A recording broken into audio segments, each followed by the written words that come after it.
চলিছে যে আমি চতুৰ্থ বৰ্গৰ পদ যদি চৰকাৰী নিয়মত দিওঁ তেতিয়াহ'লে লোকেল ল'ৰাই নাপায়। লোকেল ল'ৰাই কিয় নাপায়? পৰীক্ষা দিব লাগে। গতিকে তাকে লৈ গাঁও চহৰবিলাকত স্থানীয় ল'ৰাবিলাকে আপত্তি কৰে। সেইকাৰণে আমি এটা ছিষ্টেম কৰিব খুজিছোঁ য'ত নেকি স্কুলখনৰ প্ৰিন্সিপালকে তাৰ এজন গ্ৰেড 4 এমপ্লয়ী ল'ব পাৰে স্থানীয় জেগাৰ।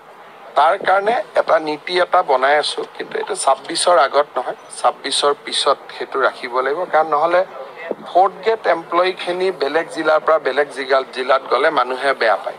সেইকাৰণে বহুতবিলাক ৰাজ্যত আজিকালি নতুন নতুন কিছুমান নিয়ম কৰিছে। ময়ো এইবাৰ শিকি আহিছোঁ 2-3টা। কিন্তু বিধানসভা নিৰ্বাচনৰ আগত যিহেতু আমাৰ এডভাৰটাইজ হৈয়ে গ'ল, নিযুক্তিয়ে হ'ব গোটেই পষ্টখিনি। সেইকাৰণে এতিয়া নহয়, বিধানসভা ইলেকশ্যনৰ পিছত কলেজৰ গ্ৰেড 4 পোষ্ট, হস্পিটেলৰ গ্ৰেড 4 পোষ্ট, স্কুলৰ গ্ৰেড 4 পোষ্ট, এইখিনি যাতে সেই মৌজাটোৰ ল'ৰাই বা সেই গাঁৱৰ ল'ৰাই পায়, তাৰ কাৰণে আমি নীতি এটা বনাই আছোঁ। সেইটো এনেকুৱা এটা কথা চলিছে যে আমি চতুৰ্থ বৰ্গৰ পদ যদি চৰকাৰী নিয়মত দিওঁ তেতিয়াহ'লে লোকেল ল'ৰাই নাপায়। লোকেল ল'ৰাই কিয় নাপায়? পৰীক্ষা দিব লাগে। গতিকে তাকে লৈ গাঁও চহৰবিলাকত স্থানীয় ল'ৰাবিলাকে আপত্তি কৰে। সেইকাৰণে আমি এটা ছিষ্টেম কৰিব খুজিছোঁ য'ত নেকি স্কুলখনৰ প্ৰিন্সিপালকে তাৰ এজন গ্ৰেড 4 এমপ্লয়ী ল'ব পাৰে স্থানীয় জেগাৰ।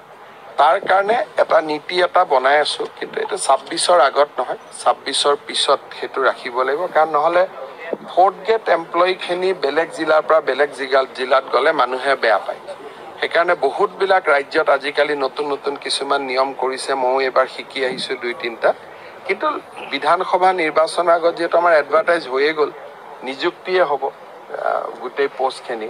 সেইকাৰণে এতিয়া নহয়, বিধানসভা ইলেকশ্যনৰ পিছত কলেজৰ গ্ৰেড 4 পোষ্ট, হস্পিটেলৰ গ্ৰেড 4 পোষ্ট, স্কুলৰ গ্ৰেড 4 পোষ্ট, এইখিনি যাতে সেই মৌজাটোৰ ল'ৰাই বা সেই গাঁৱৰ ল'ৰাই পায়, তাৰ কাৰণে আমি নীতি এটা বনাই আছোঁ। সেইটো এনে